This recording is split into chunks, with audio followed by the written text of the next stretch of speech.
ನೆಲಮಂಗಲದಲ್ಲಿ ಎರಡು ಗುಂಪುಗಳ ನಡುವೆ ಗಲಾಟೆ ಆಗಿದೆ. ಜಮೀನು ವಿಚಾರಕ್ಕೆ ಎರಡು ಗುಂಪುಗಳ ನಡುವೆ ಗಲಾಟೆ ಆಗಿರುವಂತದ್ದು. ನೆಲಮಂಗಲದ ಸಿದ್ದನ ಹೊಸಹಳ್ಳಿಯ ಗ್ರಾಮದಲ್ಲಿ ಒಂದು ಘಟನೆ ನಡೆದಿದೆ. ಜಮೀನು ವಿಚಾರಕ್ಕೆ ಸಂಬಂಧಪಟ್ಟಂತೆ ಎರಡು ಗುಂಪುಗಳ ನಡುವೆ ಗಲಾಟೆಯಾಗಿದೆ.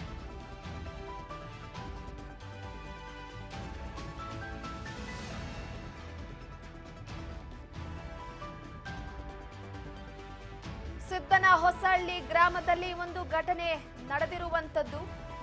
ಸ್ಥಳದಲ್ಲಿ ಸದ್ಯಕ್ಕೆ ಬಿಗುವಿನ ವಾತಾವರಣ ಸ್ಥಿತಿ ನಿರ್ಮಾಣ ಆಗಿದೆ. ಜಮೀನಿನ ಸರ್ವೆ ಕಾರ್ಯ ನಡೆಸುವಾಗ ನಡೆದಿರುವಂತಹ ಗಲಾಟೆ ಗಮನಿಸ್ತಾ ಇರಬಹುದು. ಕಲ್ಲು ದೊಣ್ಣೆಗಳಿಂದ ಹಲ್ಲೆಯನ್ನ ಮಾಡಲಾಗಿದೆ. ನೆಲಮಂಗಲ ತಾಲೂಕಿನ ಸಿದ್ದನ ಹೊಸಹಳ್ಳಿ ಗ್ರಾಮದಲ್ಲಿ ನಡೆದಿರುವಂತಹ ಘಟನೆ ಇದು.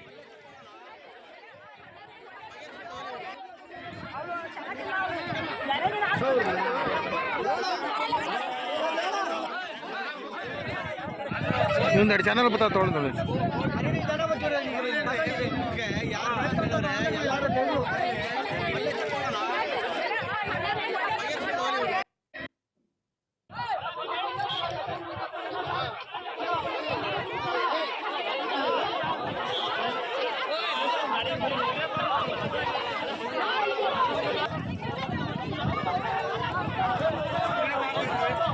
ಸರ್ 5 ನಿಮಿಷ ಇದು ಬರೀ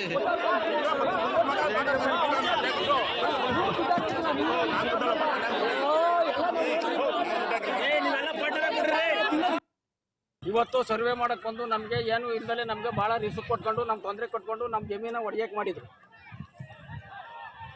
ಯಾರು ಇವರು ಮೋಹನ್ ಕುಮಾರ್ ಕಡಿಲರು, ನಾಗೇಂದ್ರ ಲಾಯರು, ಇಬ್ಬರು 3 ಜನ ಲಾಯರ್ಗಳು ಎಲ್ಲರೂ ಸೇರಿ. ಎಷ್ಟು ಎಕರೆ? 4 ಎಕರೆ 36 ಕುಂಟೆ, 7 ಎಕರೆ 11 ಕುಂಟೆ ಒಳಗೆ 4 ಎಕರೆ 36 ಕುಂಟೆ ಪಿತೂರಿ ಮಾಡಿ ಒಡೆಯಕ್ಕೆ ಮಾಡ್ಯಾರ.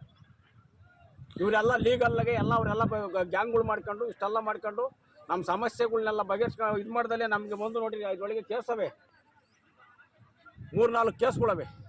ನಮ್ಮ ಅಕ್ಕರವೇ ನಮ್ದದೆ ಎಲ್ಲ ಅದೇ ಹಂಗಿದ್ವ 2 ಸ್ಟೇಜ್ ಇದ್ರು. ಇದ್ರ ಮೇಲೆ ಬಂದು ಅಕ್ರಮವಾಗಿ ಜಮೀನು ಹೊಡಿಯಕ್ಕೆ ಮಾಡ್ಯಾವ್ರಿ. ನಮ್ಮ ಕುಟುಂಬ ನೋಡಿದ್ರೆ ಸರ್ಕಾರನೇ ನಮಗೆ ರಕ್ಷಣೆ ಕೊಡಬೇಕು. ಹಂಗಾಗ್ಬಿಟ್ಟಿದ್ವಿ, ನೊಂದು ಬೆಂದು ಹೋಗ್ಬಿಟ್ಟಿದೀವಿ ನಾವು. 1 ವರ್ಷದಿಂದಲೂ ಅಷ್ಟು ಹಿಂಸೆ ಕೊಟ್ಬಿಟ್ಟವ್ರು ನಮಗೆ. ಏನು ದೂರ ಏನೋ ಕೊಟ್ಟಿದ್ದೀರಾ? ಎಲ್ಲ ಕಡೆಗೂ ದೂರ ಮಾಡಿದ್ವಿ ಸರ್. FIR ಆಗಿದೆ, ಚಾರ್ಜ್ ಶೀಟ್ ಆಗಿದೆ ಅವ್ರ ಮೇಲೆ. 14 ಜನದ ಮೇಲೆ FIR ಆಗಿ ಚಾರ್ಜ್ ಶೀಟ್ ಮಾಡಿಕೊಟ್ಟವ್ರೆ ಇಲ್ಲೇ ದಾವಸ್ಪೇಟೆ ಸ್ಟೇಷನ್ನಲ್ಲಿ. ಈ ಸರ್ವೆ ಮಾಡಕ್ಕೆ ನಿಮ್ಗೆ ನೋಟಿಸ್ ಕೊಟ್ಟಿದ್ರಾ? ನೋಟಿಸು ನೆನ್ನೆ ನೋಟಿಸ್ ತಗೊಂಬಂದವ್ರೆ, ನಾನು ತಾಂಡಿಲ್ಲ. ಇವಾಗ ಏನು ಹೇಳ್ತೀರಾ? ಅದೇ ಏನಾಗಬೇಕು? ನ್ಯಾಯ ಸಿಗಬೇಕು ನಮಗೆ. ನ್ಯಾಯ ಸರ್ಕಾರದಿಂದ ನ್ಯಾಯ ದೊರಕಬೇಕು, ನನ್ನ ಆಸ್ತಿ ಉಳಿಬೇಕು. ಇಲ್ಲದ್ರೆ ನಾವು ಎಣ್ಣೆ ಕೂಡ ಸತ್ತೋಗ್ಬಿಡ್ತೀವಿ.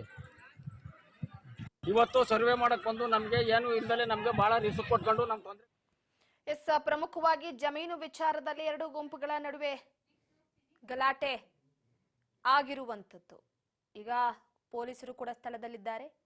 ಅಲ್ಲಿ ಸದ್ಯದ ಮಟ್ಟಿಗೆ ಸ್ಥಳವನ್ನ ಒಂದು ಕಡೆ ಸಮಾಧಾನ ಮಾಡಬೇಕಾಗಿದೆ ಅಲ್ಲಿರುವಂತಹ ಜನರನ್ನ ಕೂಡ.